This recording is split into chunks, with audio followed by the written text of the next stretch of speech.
நெல் வயலை பொறுத்தவரை எப்போதைக்குமே ஊட்டச்சத்து முக்கியமானது.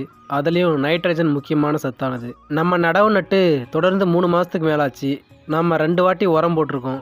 அப்படியே உரம் போட்டிருந்தாலும் பயிரோட வளர்ச்சி கம்மியாக தான் இருந்தது. அங்கங்கே வட்டம் வட்டமாக சரியாக பயிர் எடுக்கவே இல்லை.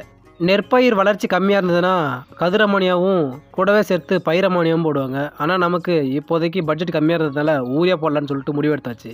நம்மளுடைய வயல் மேக்ஸிமம் 2 ஏக்கரா இருக்கும். அதுக்கு 3 மூட்டை ஊரியா எடுத்துகிட்டு வந்தோம். அதுக்கு முக்கியமானது சிறு ஊரியாவாக இருந்தால் போதுமானதால இருக்கும். ஆனால் நாங்கள் எடுத்துகிட்டு வந்து பிரித்து பார்த்த போது தான் தெரியுது, பாவாசத்துக்கு போடுற ஜவ்வரிசி மாதிரியே இருந்ததுங்க. இதுதான் பெரிய ஊரியா. இது போடுறதுக்கு மேக்ஸிமம் கம்மியாகவே போட்டால் போதும். ஊரியா போடுறதுனால நமக்கு என்ன லாபம்னா, அமோனியா ஒரு மூட்டை 1200 வரைக்கும் விற்கிது. ஆனால் ஊரியாவை பொறுத்த அளவுக்கு ஒரு மூட்டை 300 தான். மூட்டையே 300 தான்னு சொல்லிட்டு அதிகமாக போட்டுறக்கூடாது. கையை பிடிச்சி தான் போடணும்.